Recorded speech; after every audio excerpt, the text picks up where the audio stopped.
Hi, everybody. I hope you're all well. It's been a little while, but there's a subject I wanted to kind of get on record now because there was a video I intended to make 2 months ago about a topical issue that I didn't. I didn't make it. I kind of half prepared it and then I just didn't make it. Now, that subject, which was topical at the time, just kind of re-emerged in the last few days again, had a kind of second lease of life, we'll say, as a story, and it just got me thinking, or sort of in a way feeling guilty about not making it the first time. So I said, you know what, I'll fire up the mic and I'll go live, so to speak, even though I'm not live. So you're going to have to forgive the ums and ahs, and maybe if I lose my train of thought, but I'm not doing a second take on this. So in that sense, we're live. So anyway, welcome everybody, and thank you for joining me so far. So the subject of this video is a lady who was murdered in Dublin on the 20th of January this year. Her name is Mongolian. I can't for the life of me pronounce it. So I think there's an abbreviation used for her name, which is Erna. So I'm going to refer to her from here on in as Erna.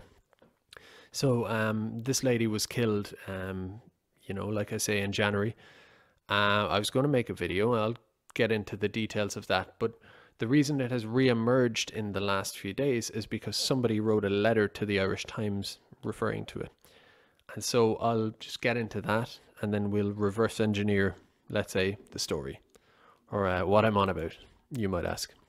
So the letter to the Irish Times, which went viral I think yesterday maybe, goes as follows. It says, Akara. The murder of Sarah Everard in London has quite rightly resulted in the vocalising of women in Britain's pain, anger and fear. However, I can't help but feel that the attention this crime has received in the Irish media is somewhat disingenuous, considering a woman died following an attack as she walked down a city centre street in Dublin earlier this year. A crime minimally reported in the media here, let alone eliciting any opinion pieces by by newspaper columnists, viral hashtags and large vigils. Erna was walking home from her workplace one evening near the IFSC in Dublin city centre, an utterly shocking crime that highlighted how dangerous the streets in the city have become during lockdown, particularly for essential workers and women. Many are both. Relative silence from the media around this incident and the lack of public outrage make it all the more alarming, but I'm trying to understand why exactly. Both women were victims of violent male aggression on a city street while just trying to go home. What makes one woman more mournable in the eyes of the Irish media than the other? Are the reasons as crass as occupation and skin colour? Does the reporting media feel more empathy with a white English marketing executive than a cleaner from Mongolia? Is one more worthy of outrage than the other in some more nuanced way?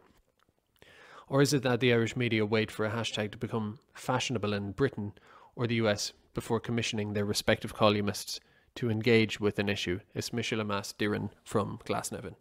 So that letter to the Irish Times has got like 13,000 likes on Twitter, which is kind of viral in any context, but in Ireland, it's pretty big. It's gone around.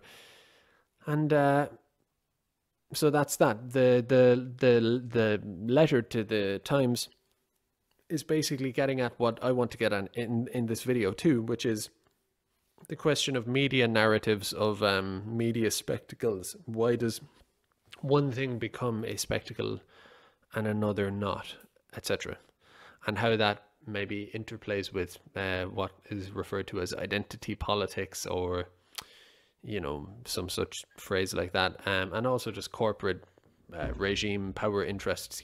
These things fascinate me, how the media is, what the media is and why it's used, and the, I suppose, differences in case studies are illustrative in that regard.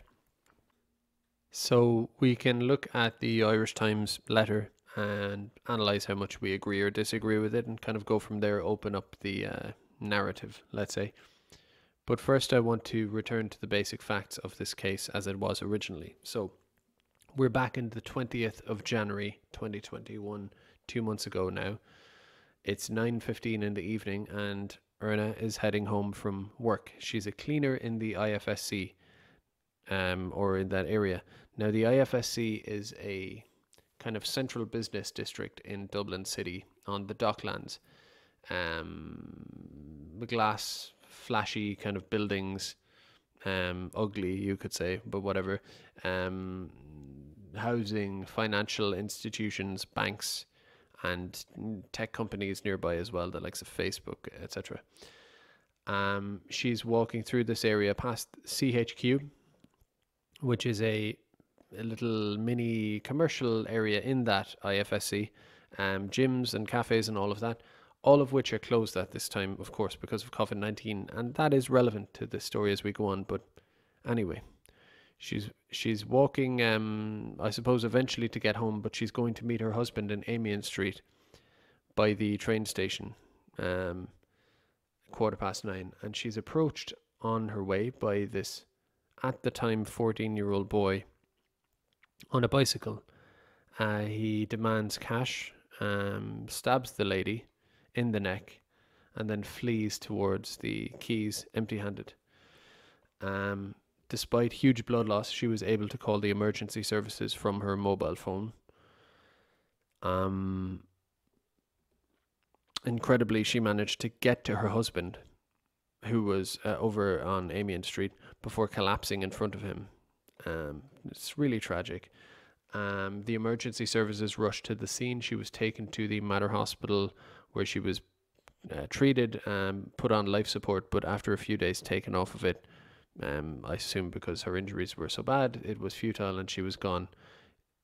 Life support was turned off and she was pronounced dead. She had died.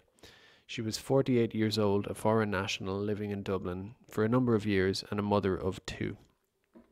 So it's an extremely tragic and obscene case, given the age of the boy, the random nature of the attack. It's incredible by itself, right? And horrific. But it is what it is in that sense. I've just explained the basics. Now let's return to the letter to the Irish Times, because of course I want to discuss narrative and all of that here in media.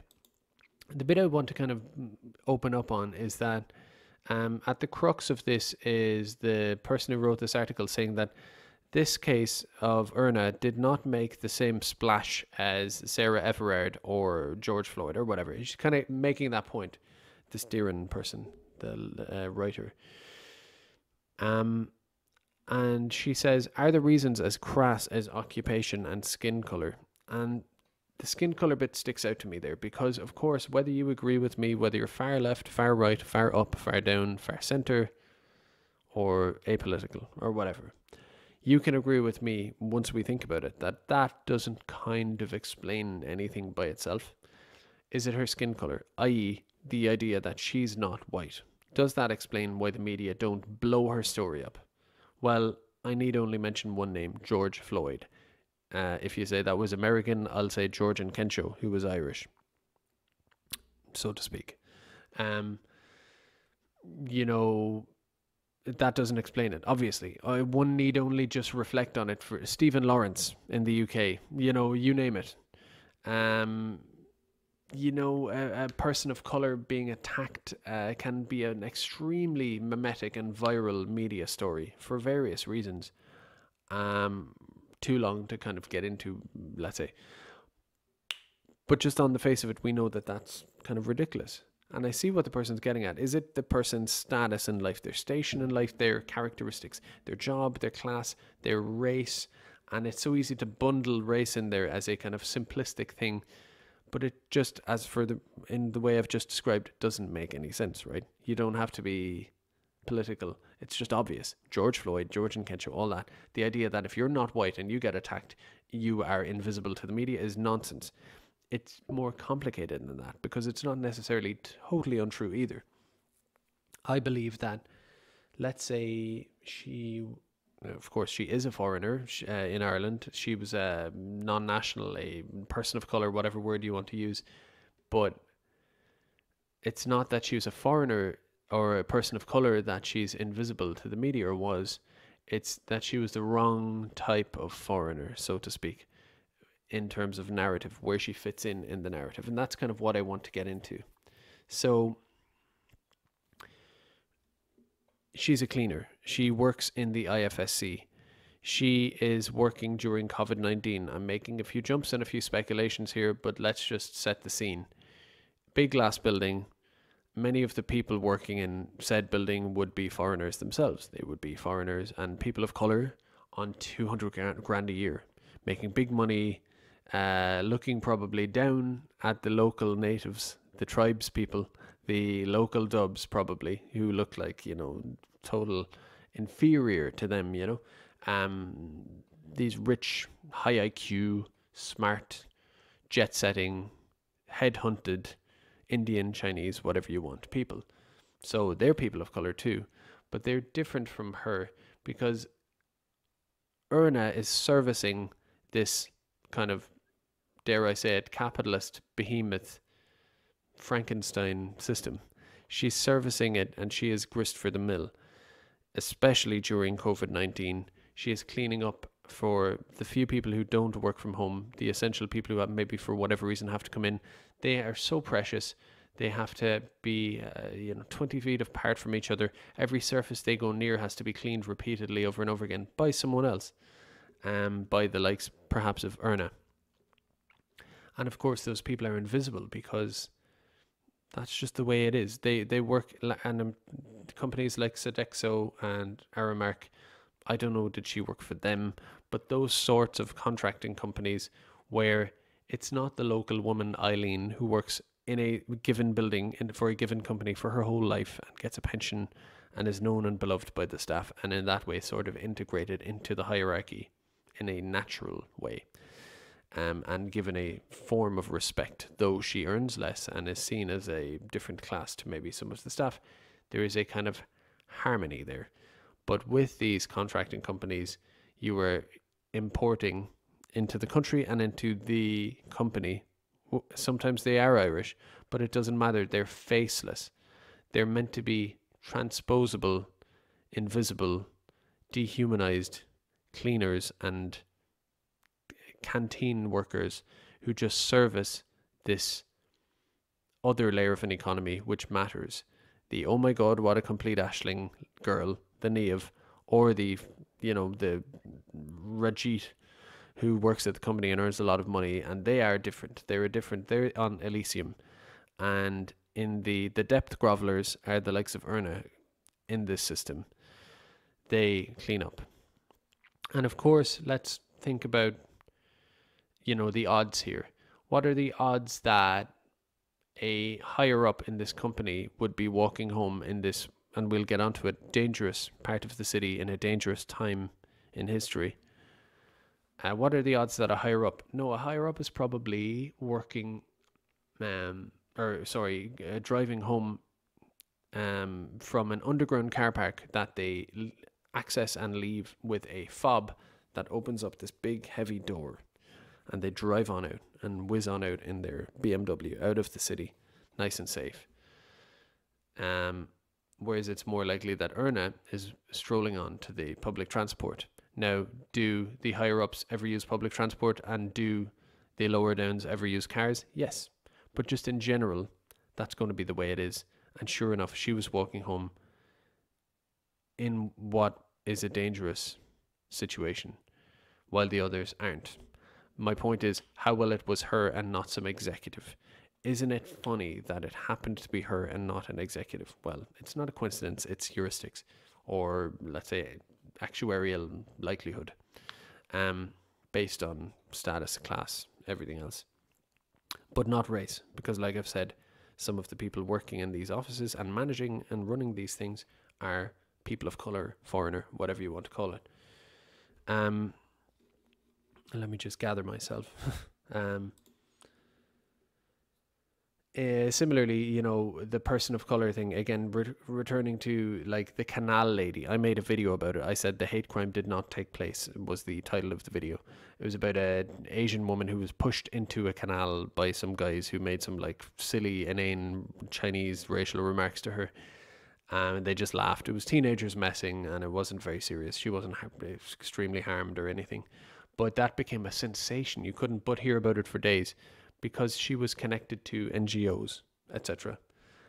Georgian Kensho was a thug criminal, I'm sorry to say, right? who was wielding a knife at the police, and he was killed in circumstances that just made sense. He was a danger to police and others and was killed as a result. And yet became a sort of saint figure. Similar with George Floyd in America. But, why him? Because, of course, he fits into a cohort and subset of migrants and people of color who are kind of weaponized against the native Irish as a kind of a demoralization and a solidarity and, yeah, like I say, morale breaking blunt weapon. Think of Denise Chaila and, whoever, all these rappers who are, we're rapping, but we have a Baron and we're more Irish than you, and we out here on Shaw, we're taking over this place. Don't be, if you ask about someone's hair, or if you say where are you really from, that's so insulting and blah blah blah. Whereas the not Vietnamese, Mongolian cleaner, and just Mongolians in general, especially low income, low status, unconnected to racial grievance industries, they're just not as integral to any narrative, really. And they are, like I say, just grist for the mill. And so they don't get the same traction. And that just is what it is. It's sort of to do with race, but it sort of isn't. And that's why I just wanted to push back on that letter to the Irish Times. Now, speaking about the area, this area in Dublin is dangerous because, well, for several reasons. I'm hoping to call this video Frankenstein Society, because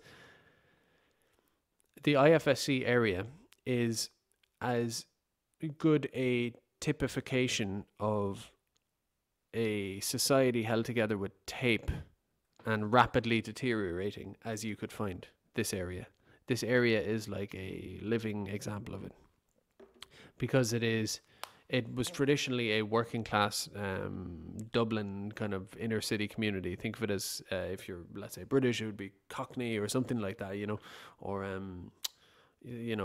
think E. Michael Jones in America, the old Irish and Italian communities in New York and such, Slaughter of Cities type of thing. Salt of the earth, sort of rough in its own way, but inner city Dublin community. And they had this kind of globalist monstrosity built onto their area, basically side by side. Call it gentrification, I don't know what you want to call it, but it hasn't worked out perfectly, has it? Because that area is dangerous now. You have completely disenfranchised people, Irish people living there, who are not guilt free. If there's crime and if there's delinquency, people have to take responsibility, but there is a heroin epidemic, there is single parenthood, etc., etc. It's a troubled, let's say, area, especially these days. And it's pushed right up against this elite global jet-setting society. I can tell you that when I used to live not too far from there, would walk past CHQ, where this woman was stabbed, you would walk past these bars where there would be this kind of swanky music, swanky drinks, cocktails playing, or music playing, cocktails being drank. And I would get the same feeling that you would get from an expat bar in Africa or South America or somewhere like that, where it's the kind of, the expats are in there and the natives, the locals in their loincloths, me and my loincloth just walking by, this strange feeling that the people in there don't really care or know about where they are detached, and they're in a expat zone or bar, kind of like a green zone in Baghdad. I've spoken about this before. And so there's this alienation that occurs. And of course, this all exists in a progressive, liberal, deracinated society where families fall apart and all of this. Basically, the wheels have flown off or been taken off stabilizing institutions of family and of culture and of community for the locals. And then drugs are introduced and we have liberal laws and all that stuff.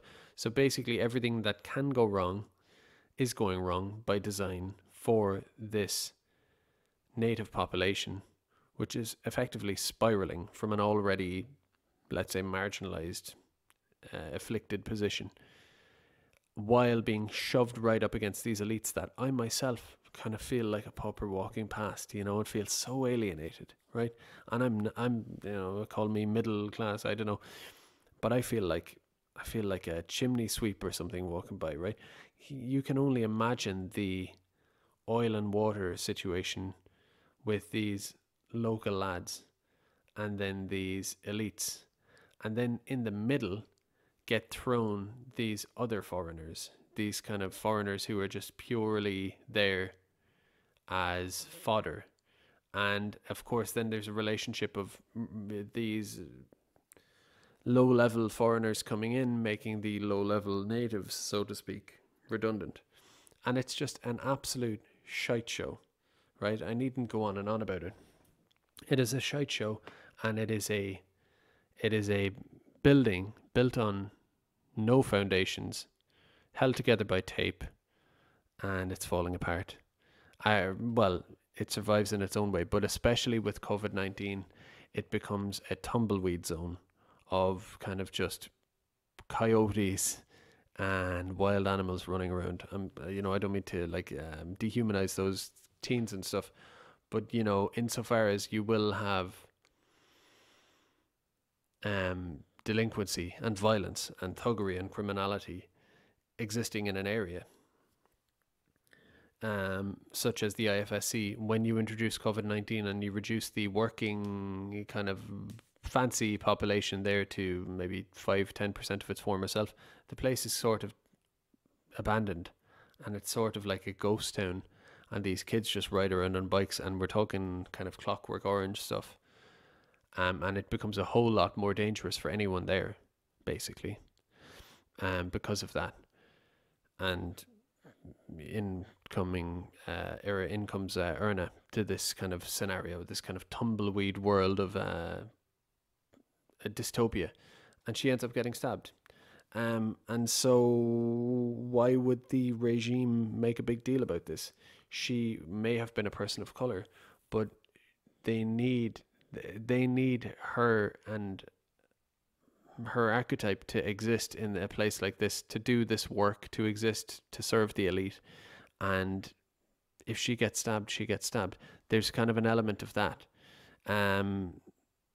It sounds callous and cruel, and it's not my wish, but that's kind of what it seems to look like. Why have we not heard a public announcement of condolences from her employer? We don't, as far as I can tell, know who her employer even is. Why not? That kind of speaks to my point. I saw a Twitter user describing this situation, and they said about the area, the sense of lawlessness is palpable, and it's so true. I was there a few days ago. I lived there for a while, even including during the pandemic for a while. It's palpable. You can feel it. It's not good. I have a little anecdote I want to use, because today it called me silly for using this, but I watched The Last Samurai today, which is a film I saw many years ago, and I kind of like, Tom Cruise movie. But there's an element, the basic story of that is he is a colonial mercenary in Japan in the late 19th century, and he basically goes native,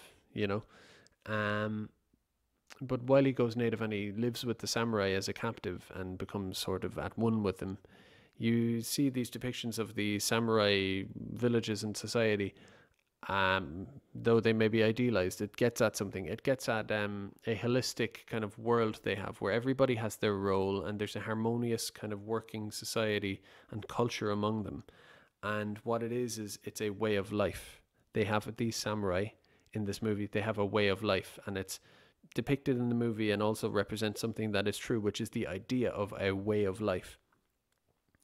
A community, in a given place with a way of life that works for the community and benefits the individuals and sustains the individuals, this way of life.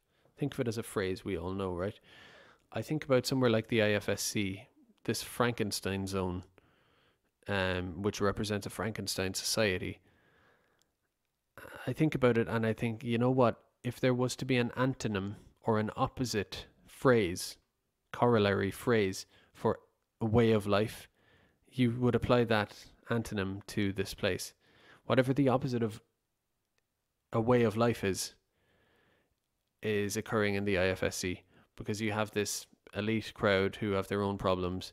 You have these foreigners who were just used and abused, along with the Irish, who were just kind of maybe more made redundant and abandoned. And then you have this criminal element, of course, as well, who you could say are responsible or are victims of this scenario. But it's the opposite of a way of life.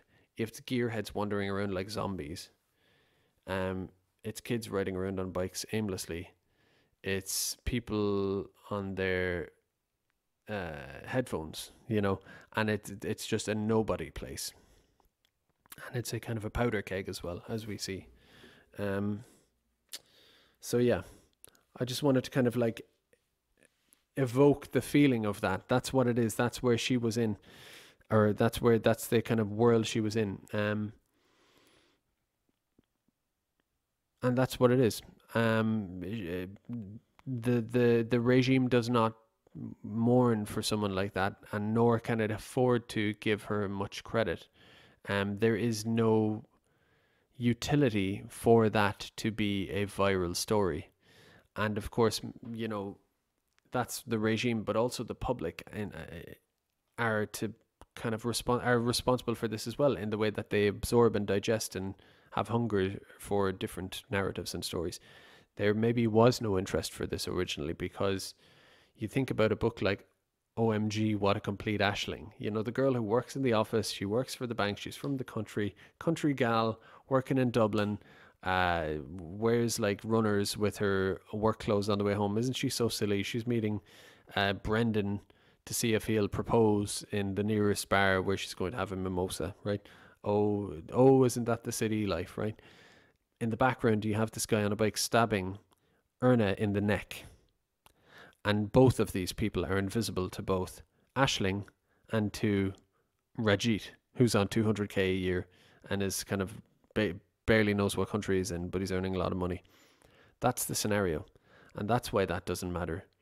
And George and Kensho, or whatever, does matter, because it fits this Denise Chaila, or whatever it is, narrative of a racial group who are used as a kind of battering ram against national solidarity in Ireland and ethnic, cultural rootedness.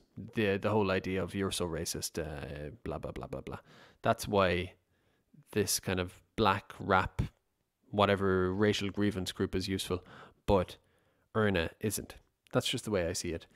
So I'm just going to have a look at what else I have in my notes. Oh, I kind of copied and pasted a few random tweets I had seen, and like another one speaks to this. This random Twitter user says, "She deserved so much better. I feel absolutely ashamed of my country today." And again, it's misdirected. It's all misdirected, just like the Irish Times letter was sort of misdirected.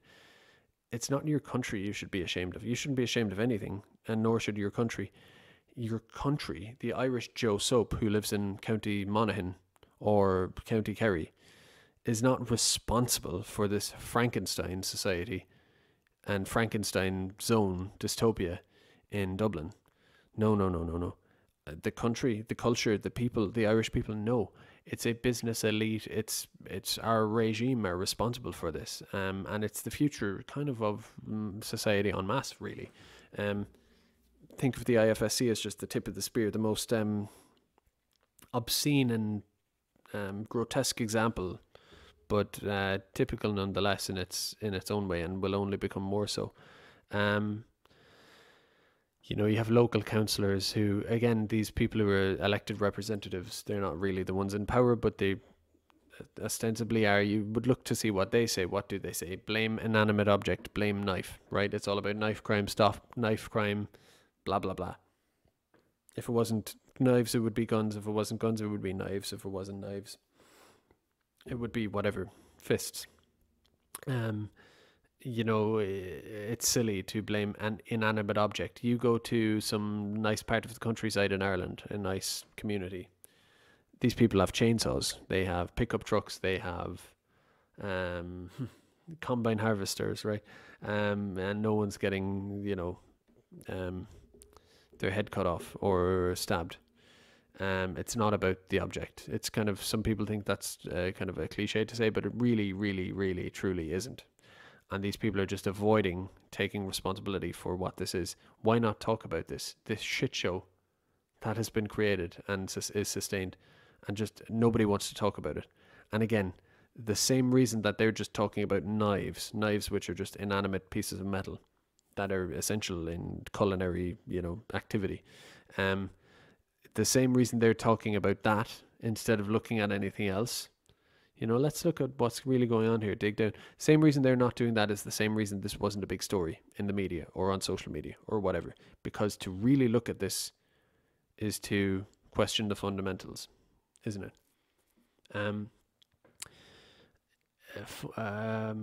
What else have we got?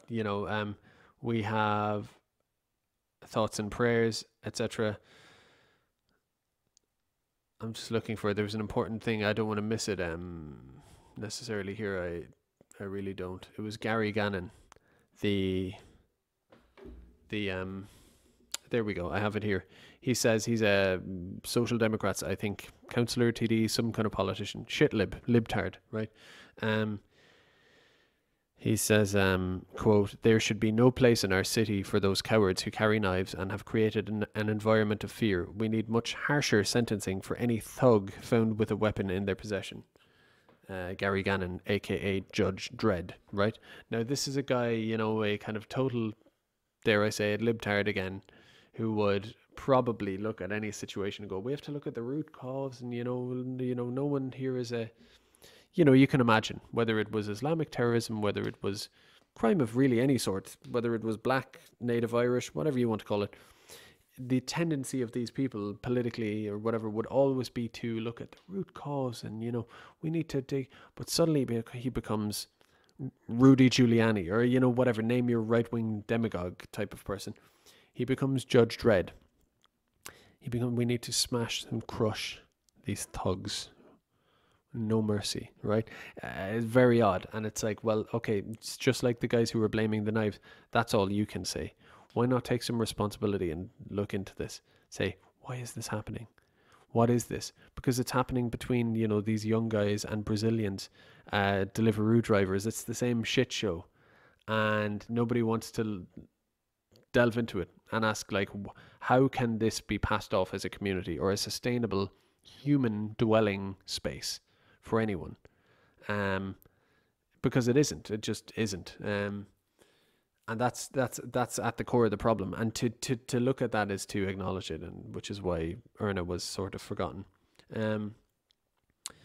But yeah, perhaps this is all I have to say on it. Interestingly enough, just one more point is that Michael O'Toole, a journalist on Twitter, dug into this. I have to find it now.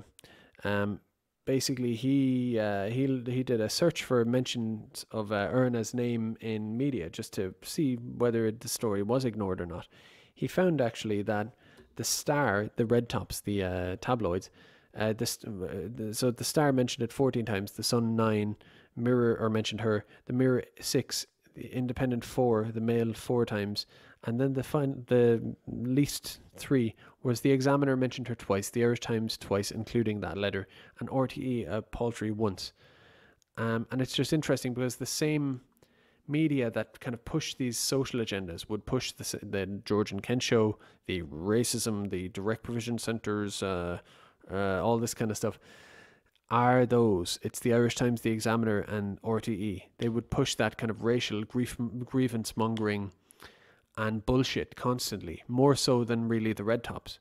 And yet they're the same ones who didn't mention Erna and her tragic death, murder, which was compelling, fascinating, bombastic in a sort of way, if you want to be as cynical as that in media terms. It's a 14-year-old stabbed a woman on her way home. it should be interesting, and yet it got barely any mention from the very worst of the progressive offenders, the racial grievance mongers, silent on Urna, strangely enough. Um, and yeah, that's basically it. I mean, look, that's my ramble. I'm going over myself. Good to have a ramble again, and I hope you're all well. So, I'll see you soon, hopefully, and I'll be talking to you soon. In the meantime, if you could subscribe if you haven't already, and I will put a link tree in the description for my various other social medias and all of that. And I'm on Odyssey as well if you want to subscribe there. I think that's going to be the way of the future. We're all going to get banned eventually from it's kind of embarrassing not to be banned from YouTube at this point. I will link to a GoFundMe. I will just verify it's a genuine one in the meantime, and that it's still up. But a GoFundMe for Erna, if anybody wants to, donate to that, it would go to her family, etc. And that's basically it. One last point, again, it's something I would like to dig down on more because it bothers me so much, is that I hope I'm wrong, but we didn't hear public condolences from her employer. I want to know who her employer was, and I want to hear public condolences from them. And I think compensation to the family as well, to be honest. But why haven't we not heard of that? If you know, let me know. If they have mentioned it, great. Let me know, but I don't think they have. That's just one final little point. So anyway, guys, thanks for listening, and I appreciate your time. Mind yourselves. See ya.